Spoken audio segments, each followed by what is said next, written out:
Good morning. Happy Tuesday. Welcome to Jimmy's Three Things. As I sip my coffee, get situated into the day, we'll talk some baseball. Thank you guys very much for listening and tuning in. I appreciate it that you've allowed me to find this avenue to once a week just get into some topics that are piquing my interest and share them with you and go into crazy rabbit hole deep dives. If you are appreciating this and enjoying it, subscribing helps. I really want to get the channel on YouTube to 100K. That's awesome. Today's three topics are Preller and the Padres. Are they toxic? Whole article dropped by Kenny R. Big dog article. Rosenthal getting involved? Uh-oh. Preller. Uh-oh. Padres toxic. Rangers bullpen is still just awe-inspiring in the wrong way. Awful inspiring. It's just insane. Sorry, Rangers fans, but I got to go dive in and get some of the German Schadenfreude or whatever that word is. And I'm a Yankees fan. I'm having a bad season. You're a Rangers fan. You're having a pretty good season, minus the bullpen, maybe. Maybe the season won't end good. Third topic, Jimmy Lytics. I got one today. Hopefully it's quick and I don't get too lost into it. We're going to find the worst swing at a fastball all season. But this first one, I woke up, got the notification this morning, big ol' article. Big ol' expose from The Athletic. Now, there's a ton in this article. It's really well done. It's really well structured. They got like the players, the managers, the front office, like all these topics. There were some quotes from some named sources, some unnamed sources, insight into Bob Melvin, the manager that they brought in and how he's not working out. Like one quote that I did pull was, what will happen with manager Bob Melvin, whose relationship with Preller, one player described as unfixable. That's not good. Everyone knows the Padres are bad at situational hitting or situational baseball. That's been their whole thing. If you haven't been tuning in, they're awful in one-run games and close situations. Pitching and hitting, they're just brutal. Soto said about that, that's what good offense is. Go up there and try to put the ball in play. Try to bring that guy in instead of hitting 500-foot homers. That's what's been lacking a little bit, just knowing the momentum and the situation. And then an unnamed source said, yeah, we've talked about it, addressed it. Everyone's aware of it. We're trying, another player said. For me, it's almost like these guys don't really know how to do it. I can see why you wouldn't put your name on that quote. And you know what? To that player, just don't say it. Don't say that line in that sentence. For me, it's almost like these guys don't really know how to do it. That's a pretty terrible mentality and quote. That's a bad one. So it's an anonymous player, but not a good quote. The whole article is really good. Preller's had 6 different managers in 10 different seasons. His relationship with Bomel's bad. Read the article. There's one part I'm going to deep dive into that I will spoil the one section because it just fascinates me. But the whole article is good. And I don't want to give, it's behind a paywall and all that, so I don't want to be all rude. But I do have to talk about Don Tricker. Don Tricker. I had never heard about Don Tricker. Padres fans might know him. He's from New Zealand. He was a professional softball player in New Zealand. He then was working for the rugby team, the All Blacks, and helping be a consultant and helping them, even though he never played rugby. And he did that for a long time. And then the Padres front office or crew flew out to spend time with New Zealand team, the All Blacks, just to see how they operate, to pick up some stuff. I actually I'm in big favor of that. I want MLB to go travel to other sports and see how they do replay and transparency and adapt there. But I like when teams go like to another, almost like sister cities of sports, another sport. How do you guys do this? How do you handle this sprain? How do you handle this pull? All that stuff, and then actual gameplay and how do you prep for a meeting and all or a game and all that. So I like that. They liked this guy Don Tricker in New Zealand so much they hired him away. They hired him to a 3-year contract to come be part of the Padres front office, and a 3-year extension was part of that, which they picked up. So this is his 6th year. I don't know if they're going to pick him up again. But when you ask what Don Tricker does, it's very confusing. He was at first expected to oversee multiple departments, including the medical and training staff and the analytics. Preller sought the unique perspective of a man who also had played and coached for New Zealand men's national softball team and worked in the information technology industry, but he's not really an information technology guy. Article goes on to say he did not possess a medical background, and he was quickly shifted away from analytics oversight because he arrived with a rudimentary knowledge of baseball. He frequented the clubhouse and sat in on player and staff meetings, quietly taking notes, and some players believe he is effectively a spy. Some players on the Padres believe they have a New Zealand man spying on them in their meetings, who sits back and takes notes and asks questions but never offers solutions. And he's been there for 6 years. In the article, it says some believe he is effectively a spy, which obviously front offices are going to have guys that go hang around the clubhouse and report back up. Any management has that. It's just a really funny visual. One former staffer said Tricker, as an outsider to the sport, regularly posed thought-provoking questions. Like why, for example, did the Padres take batting practice that did not replicate the intensity of in-game pitching? Thought-provoking. Why do you take batting practice against 40-mile-per-hour pitches when you face 90-mile-per-hour pitches in the game? Said every toddler and fan that's ever watched batting practice. Hey, former staffer, stop acting like you're the only one that has never heard that thought before. It's actually the new wave of coaching is doing that all over because they got all these college coaches that never played, just face higher velo, and it works for like a year. The Giants did really well. The Yankees just tried to do that, high velo training, and they fired their pitching coach because all the professional players were like, this sucks. We don't want to train hard every single day. It's a 162-game season. We get tired, which is part of the article. Padres saying that Preller makes them do like full infield, outfield batting practice every day, and that's like why they run down and collapsed in, was it 2021 when they collapsed or whatever? But I was just like, Don Tricker. His name is Mr. Tricker.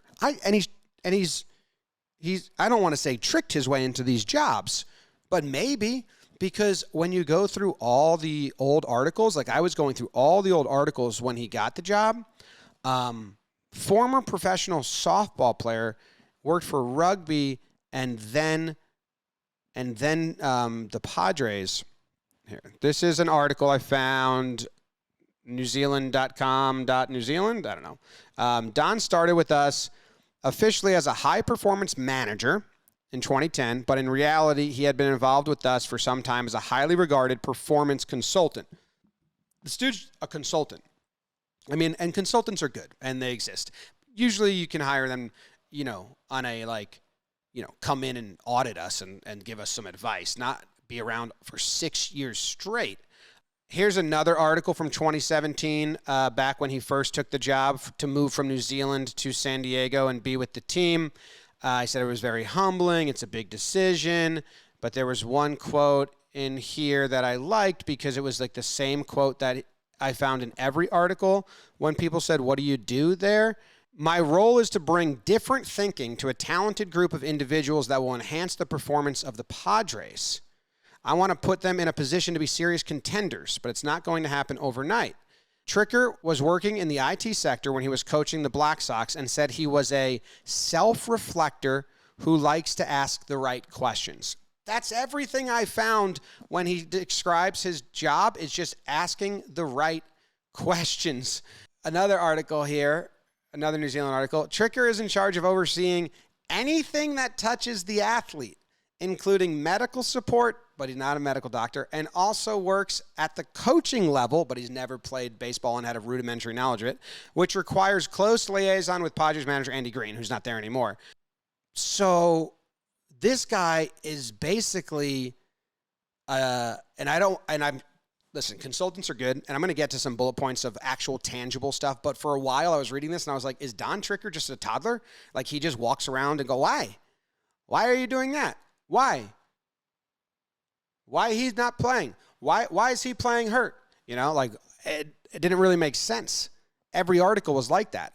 And then I found this another New Zealand like scholarly article or something like that, where he was a motivational speaker, and he actually had like bullet points of here's like what he thinks is important. And a lot of it's common sense, but a lot of times consultants are hired basically to just throw common sense back in your face and be like, that's dumb. As coaches, you can get blinded by wanting to play your best players all the time.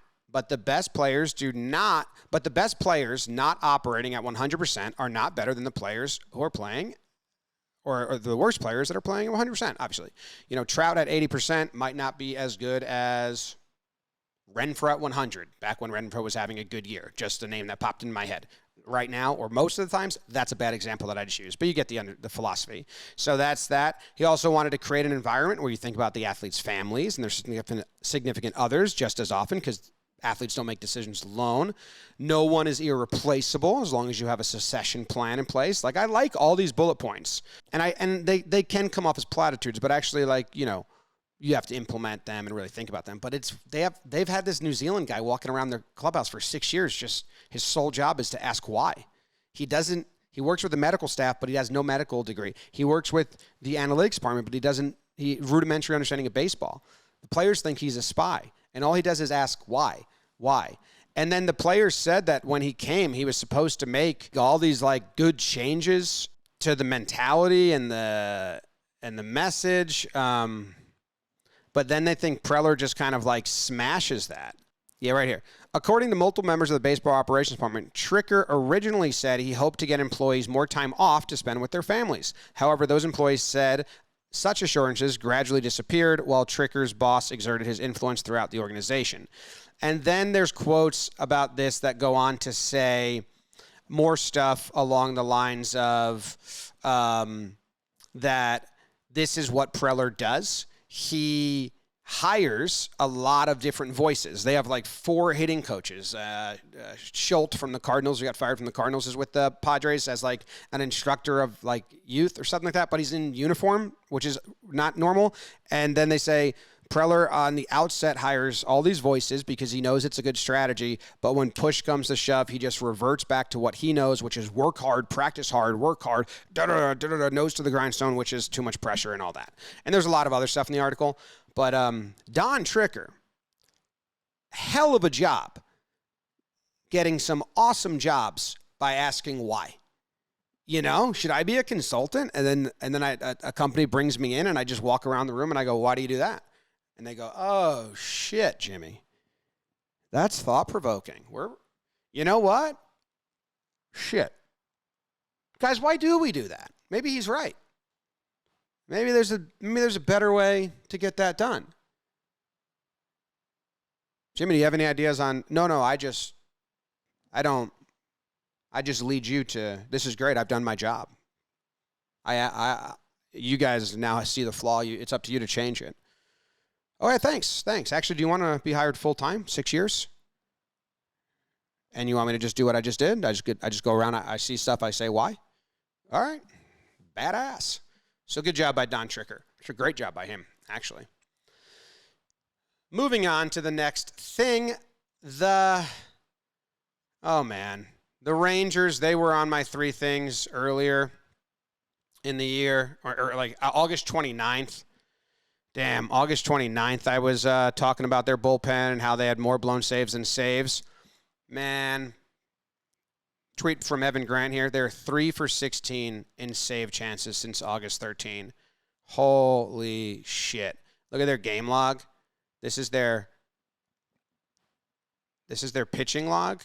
And in September, if I make it big so you can see all the pitchers used, and then I will command find BS.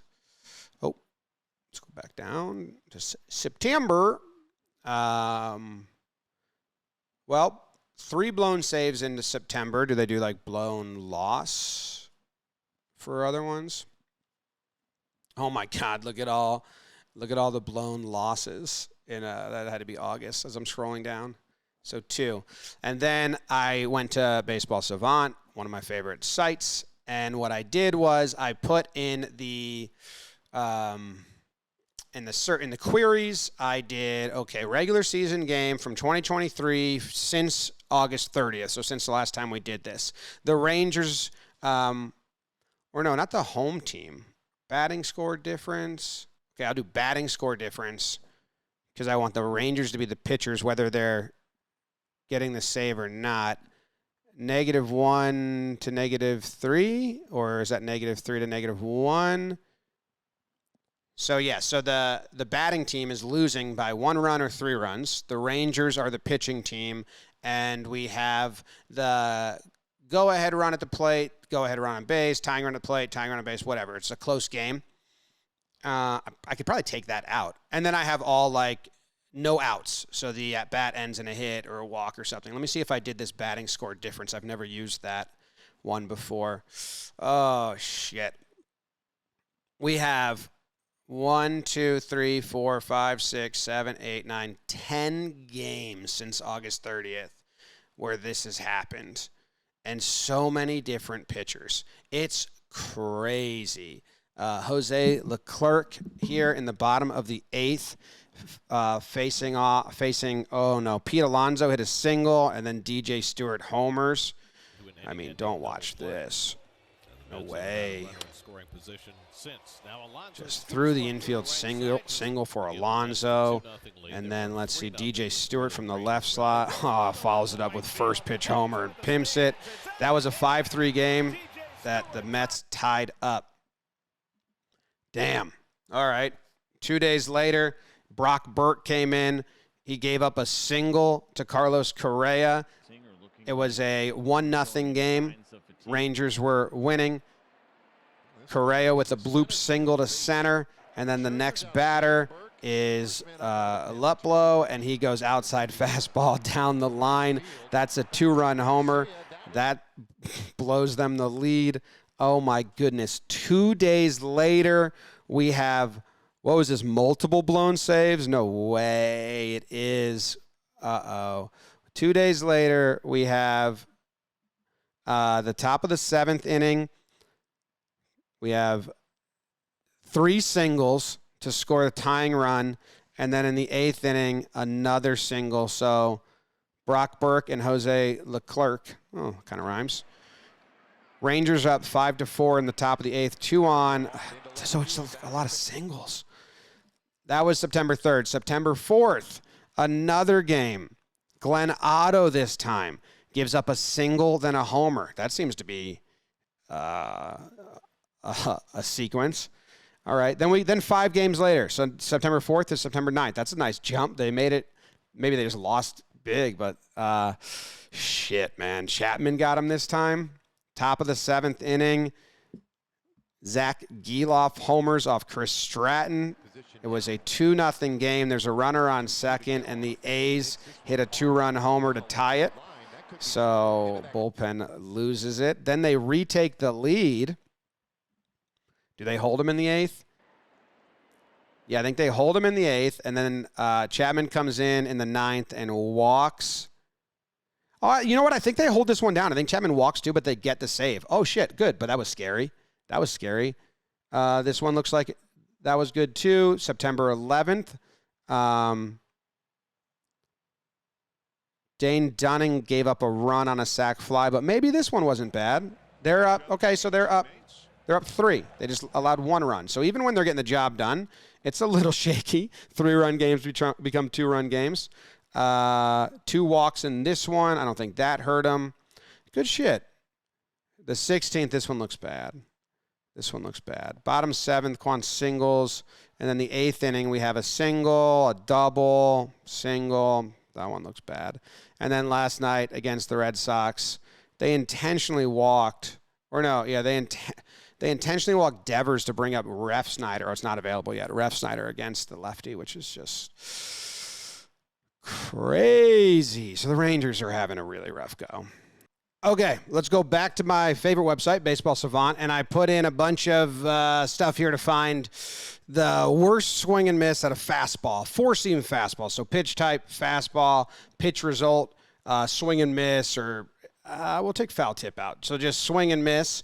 And then I put the attack zones as waste pitches, so this white square all the way, like not even close to the zone, just to weed through the data more. And then I have some of the search parameters as where it crossed the plate on the height and width. So Nick Ahmad has the highest pitch swung at from where it crossed the plate. Let's take a look at that. This is the highest pitch of the season. Fastball with no movement that was swung and missed at.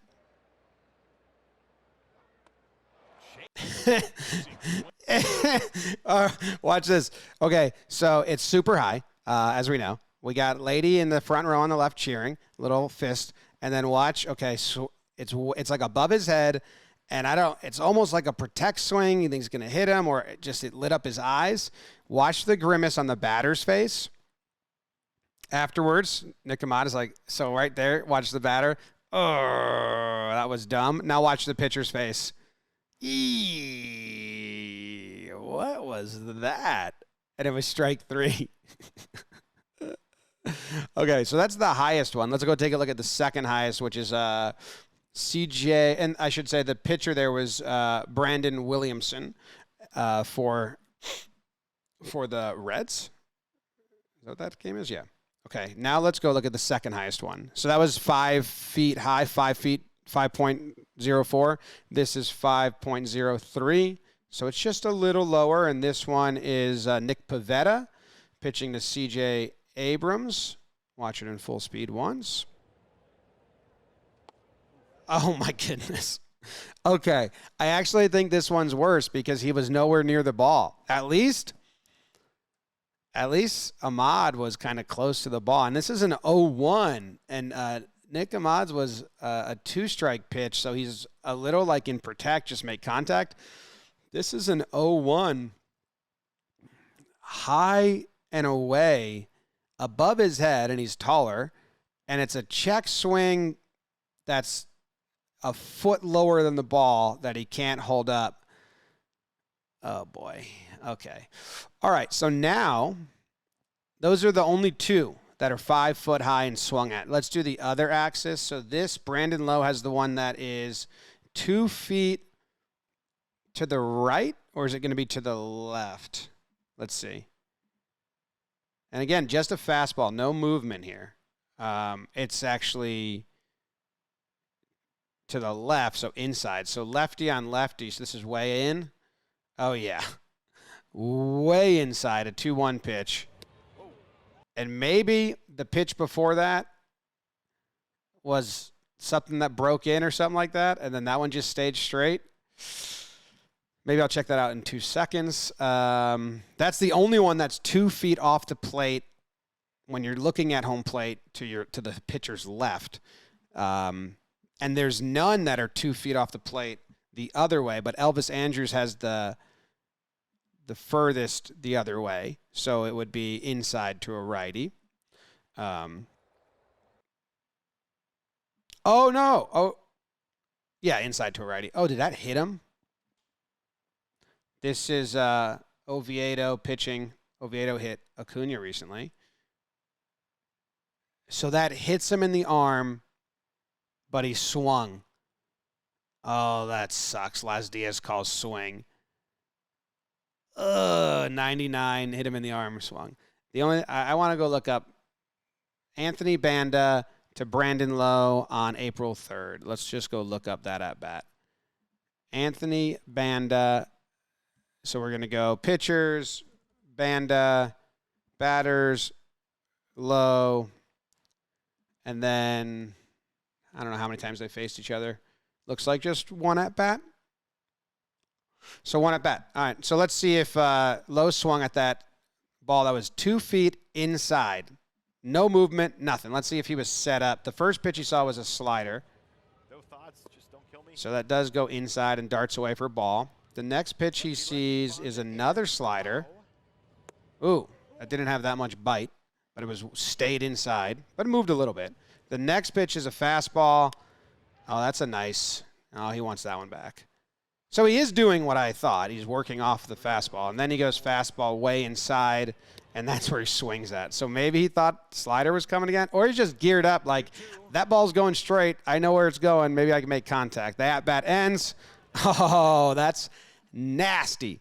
That slider off of that fastball inside, and he set him up perfectly by having him swing at that one. So there you go. Those are the most egregious swings and misses at fastballs so far this season. This was Three Things, Talking Baseball. Appreciate you guys hanging out and watching with me. And if you're a YouTube user, if you want to subscribe to the channel, that helps a lot. Also, the whole thing was brought to you by Blitzball Blitz. How about that? You want to come meet me and Jake, Moylan, We Got Ice, Joe's, the rest of our crew in person, say hi, hang out, watch us play our very wildly, way too intense Blitzball games, sweating our asses off in the middle of the bar, the main floor of the bar. We're going to be playing our playoff games and then championship game. It's October 1st, and there are tickets available on shop.johnboymedia.com. $30 Sunday, October 1st, daytime event. Bring your kid, bring you, say hi to us. We'll all chat. We'll talk some baseball. We'll have some fun. Bye, guys.